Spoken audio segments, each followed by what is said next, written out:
এই এক একটা মডেল অক্সিলারি ভার্ব দিয়ে আপনি হাজার হাজার সেন্টেন্স তৈরি করতে পারবেন। দেখেন এখানে কিন্তু অক্সিলারি ভার্ব মূলত দুটো, শুড প্লাস হ্যাভ। তো সেক্ষেত্রে আমার প্রশ্ন হচ্ছে আমি কেন শুডের সাথে নট দিয়েছি, হ্যাভের সাথে কেন দেইনি বলেন? খুব ভালো করে বুঝতে হবে এবং প্রত্যেকটা মডেল অক্সিলারি ভার্বের অর্থ এবং সেটা আলাদা সেন্স রয়েছে এবং সেটাগুলো দিয়ে সেন্টেন্স মেকিং করা আপনাকে জানতে হবে। এই বিষয়গুলো আজকে আমরা দেখব বিস্তারিত। এর পরের থেকে আলোচনা করা হয়েছে একটা সেন্টেন্স দিয়ে কিভাবে আপনি একাধিক সেন্টেন্স মেক করবেন। আমি সবগুলো দেখাই দিচ্ছি। যেমন আমরা দেখলাম ক্যান, এখানে আমরা ওখানে সংক্ষিপ্ত ভাবে ছিল ক্যান মানে পারা, এখানে আরো বিস্তারিত দেওয়া আছে। ক্যান শব্দের অর্থ হলো পারা।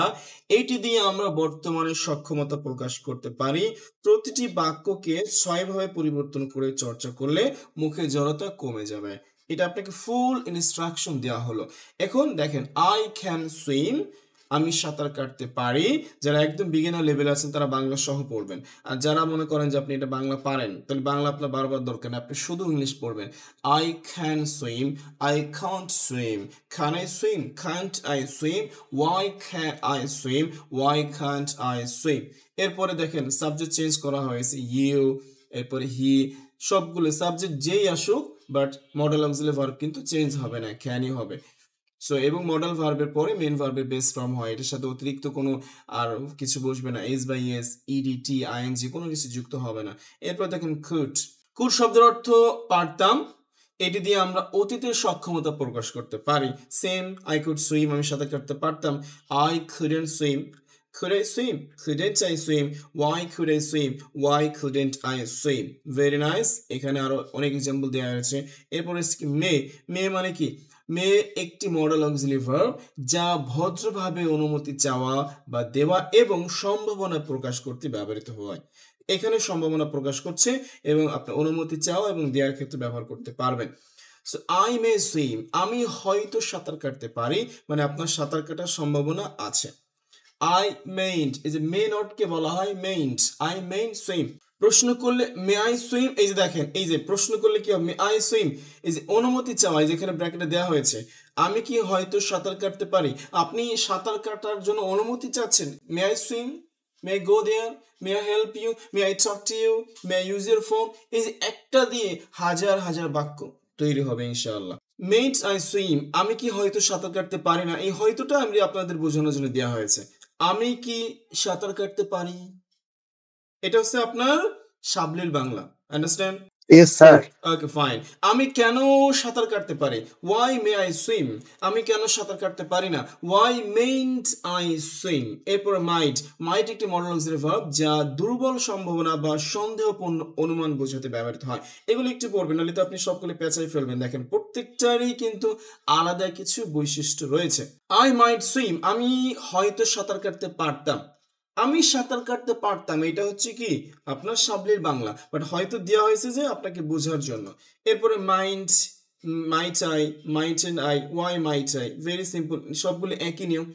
এখানে দেওয়া হয়েছে দেখেন may and might mean almost the same thing, it doesn't important which one you use. May এবং মাইট প্রায় সেম, খুব বেশি পার্থক্য নেই। ওকে, সো এরপরে দেখেন শুড, শুড একটি মডেল অক্সিলারি ভার্ব যা পরামর্শ, কর্তব্য বা উপযুক্ততা বোঝাতে ব্যবহৃত হয়। তাহলে আমার সাঁতার কাটা উচিত, আই শুড সুইম, আমার সাঁতার কাটা উচিত নয়, আই শুডন্ট সুইম, আমার কি সাঁতার কাটা উচিত, শুড আই সুইম, আমার কি সাঁতার কাটা উচিত নয়, shouldn't I swim, why should I swim, why shouldn't I swim. Very nice. এরপর হোয়াট টু, কোনো কিছু করা উচিত ছিল, উচিত অর্থে, বাট এটা কি যা নৈতিক কর্তব্য, পরামর্শ বা উপযুক্ত কাজের পরামর্শ দিতে ব্যবহৃত হয়। এই যে অর্থ অর্থ উচিত, কিন্তু নৈতিক কর্তব্য, পরামর্শ বা উপযুক্ত কাজের পরামর্শ দিতে ব্যবহৃত হয়ে থাকে। তাহলে আই ওয়ান্ট টু সুইম, আমার সাঁতার কাটা উচিত। এখানে দেখেন এটা এটা কিন্তু আপনাকে আবার বলেন না স্যার এটা তো সাঁতার কাটা কোনো নৈতিক কর্তব্য না। ঠিক আছে, এটা আপনাকে জাস্ট একটা দিয়ে সবগুলো এক্সাম্পল দেওয়া হয়েছে, আপনি যখন প্র্যাকটিক্যালি ইউজ করবেন তখন এই ভার্বটা চেঞ্জ করে দিবেন। Do you understand? Yes, sir. Sir sir okay fine fine sir, ঠিক আছে। সো এরপর বাকিগুলো কিন্তু নিয়ে সবই একই, what to, wouldn't to, what I to, wouldn't I to, why what I to. আর এগুলো খুব বেশি ইউজ হয় না, বাট এই যে এইটাই বেশি ইউজ হয়, মানে অ্যাফার্মেটিভটা। তারপর এখানে সবগুলো দেওয়া হয়েছে। আমরা জানি এই যে শুড হ্যাভ প্লাস ভি3 ব্র্যাকেটে লেখা আছে পাস পার্টিসিপল ফর্ম ব্যবহার করা হয় অতীতের কোনো কাজ করা উচিত ছিল কিন্তু করা হয়নি এমন অনুশোচনা বা পরামর্শ প্রকাশ করতে। তাহলে should have plus V three মানে আমরা জানি পাস্ট পার্টিসিপল, ব্যবহার করা হয় অতীতের কোনো কাজ করা উচিত ছিল কিন্তু করা হয়নি এমন অনুশোচনা বা পরামর্শ প্রকাশ করতে। আমার নাস্তা করা উচিত ছিল, I should have eaten breakfast. এটা তো আমরা বুঝি কোনো কাজ করা উচিত ছিল কিন্তু আপনি করতে পারেন নাই, সেই ক্ষেত্রে আপনি এটা ইউজ করবেন। নেগেটিভের ক্ষেত্রে শুডের সাথে নট দিবেন, শুডেন্ট হ্যাভ। দেখেন এখানে কিন্তু অক্সিলারি ভার্ব মূলত দুটো, শুড প্লাস হ্যাভ। তো সেক্ষেত্রে আমার প্রশ্ন হচ্ছে আমি কেন শুডের সাথে নট দিয়েছি, হ্যাভের সাথে কেন দেইনি বলেন। স্যার ভার্ব দিয়ে থাকলে প্রথম ভার্বের সাথে নট দিতে হয়। জি স্যার, অক্সিলারির প্রথম অংশের সাথে নট যোগ করতে হয়।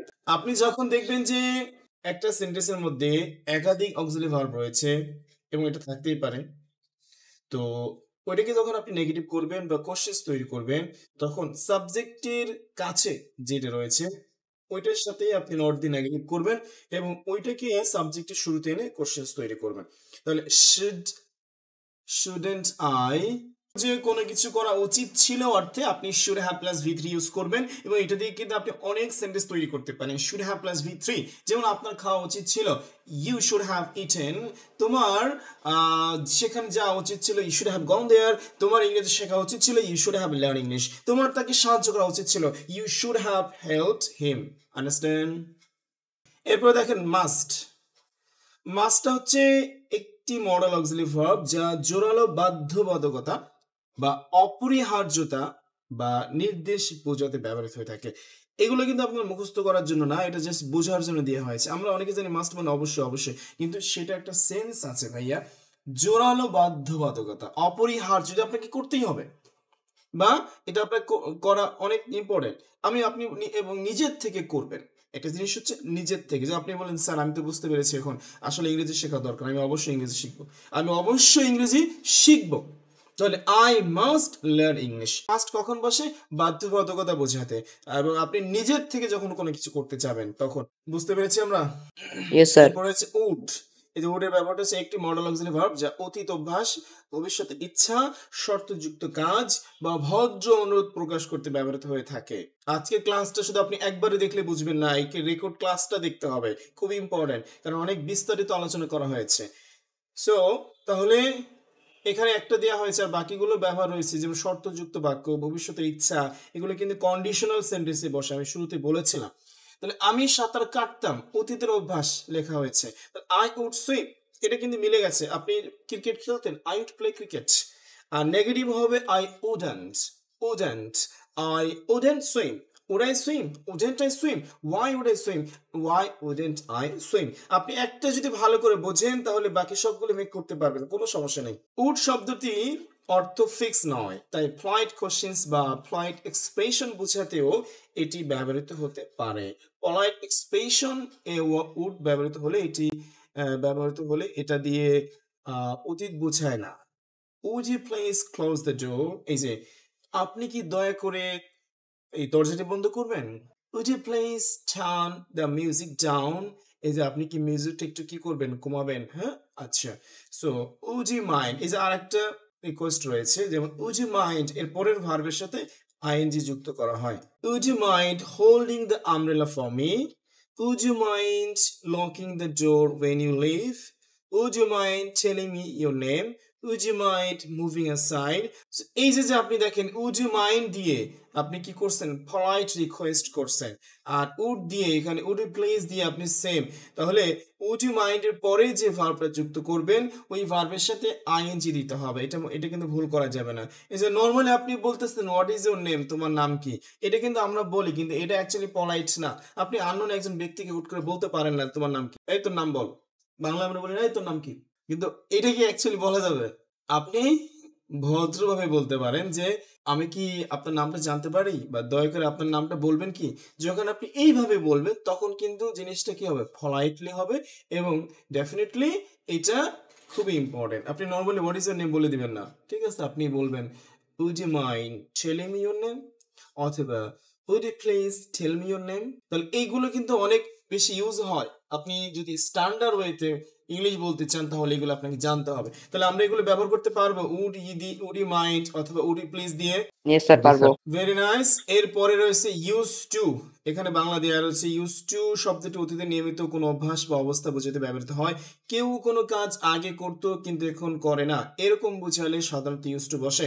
মনে রাখতে হবে এর পজিটিভ ফর্ম ছাড়া অন্য কোনো ফর্ম সাধারণত কনভারসেশনে ব্যবহৃত হয় না, এই জন্য পজিটিভ ফর্মটি ভালো করে আয়ত্ত করতে হবে। এই যে use to, okay, I use to swim, I use to play in the garden, I use to watch Arabian night. শেষ।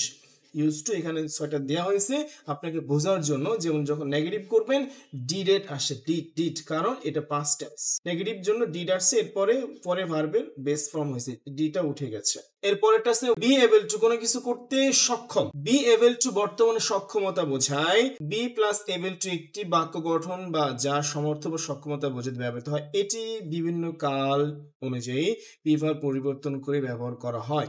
যেমন আমি সাঁতার কাটতে সক্ষম, I am able to swim. আমি সাঁতার কাটতে সক্ষম ছিলাম, এখানে ওয়াজ দিলে হয়ে যাবে। I was able to swim. আমি সাঁতার কাটতে সক্ষম হব, I will be able to swim. তিনটা টেন্সে ব্যবহার হয়ে থাকে। আমি সেখানে যেতে সক্ষম, I am able to go there. আমি সেখানে যেতে সক্ষম ছিলাম, I was able to go there. শুধু বিভার চেঞ্জ হবে। আমি সেখানে যেতে সক্ষম হব, I will be able to go there. Okay, negative এগুলো খুব বেশি ইউজ হয় না, বাট এই বললাম না, এই যে ওয়াজ দিয়ে আমি সাঁতার কাটতে সক্ষম ছিলাম, আমি সক্ষম হব, সেম সবগুলো হয়ে গেছে। হ্যাভ টু হ্যাজ টু ব্যবহার করা হয় বাধ্যবাধকতা বা প্রয়োজনীয়তা বোঝাতে, অর্থাৎ কোনো কাজ করতে বাধ্য হওয়া বা করা দরকার। Same, I have to swim, আমার সাঁতার কাটতে হবে, আমাকে সাঁতার কাটতে হবে। নেগেটিভ করতে হলে ডু ডাজ ইউজ করতে হবে, কারণ হ্যাভ এখানে মেইন ভার্ব হিসেবে কাজ করছে। হ্যাড টুর ক্ষেত্রে হচ্ছে আপনার পাস্ট টেন্সের মতো বসবে, কোনো কিছু করতে হয়েছিল পাস্ট টেন্সের মতো বোঝাতে সেন্স দিচ্ছে, এই কারণে আপনার ডিড ইউজ করতে হবে, ডিড হ্যাভ টু। যে কোনো সাবজেক্টের ক্ষেত্রে একই নিয়ম। এর পরের পেয়ার প্র্যাকটিস গুলো নিজেরা দেখবেন। যেমন এই এক একটা মডেল অক্সিলারি ভার্ব দিয়ে আপনি হাজার হাজার সেন্টেন্স তৈরি করতে পারবেন। আমি এর পরের বিষয়গুলো দেখালাম না, আপনারা এই সিস্টেমগুলো জানেন। এই যে ক্যান দিয়ে প্রশ্ন করা হয়েছে, can you swim, yes I can swim, no I can swim. এরপরে যে সবগুলো ক্যান দিয়ে সবগুলো সাবজেক্ট দেওয়া হয়েছে, আমি একটু দেখাই দিচ্ছি। এরপরে কুড দেওয়া হয়েছে, দেখেন কুড। এরপরে হচ্ছে কি মে, যে পারমিশন বোঝায়, মে কাম ইন স্যার, এটাকে আমরা প্রচুর ইউজ করি। আচ্ছা, এরপরে দেওয়া হয়েছে শুড, মানে যেগুলো অনেক বেশি কমন, বেশি ইউজ হয়ে থাকে, শুড। এরপরে দেওয়া হয়েছে আপনার উইল। এরপরে দেওয়া হয়েছে, আচ্ছা এইগুলো দেওয়া হয়েছে, এগুলো আপনার নিজেরা প্র্যাকটিস করবো। দেখেন আপনি নিজে যদি চর্চাটা না করেন আপনার ফ্লুয়েন্সি কিন্তু আসবে না, আপনার ইমপ্রুভমেন্টটা কিন্তু ওইভাবে হবে না। আপনি আর একটা ক্লাস করেই কিন্তু আসলে 100% সবকিছু বোঝা যায় না।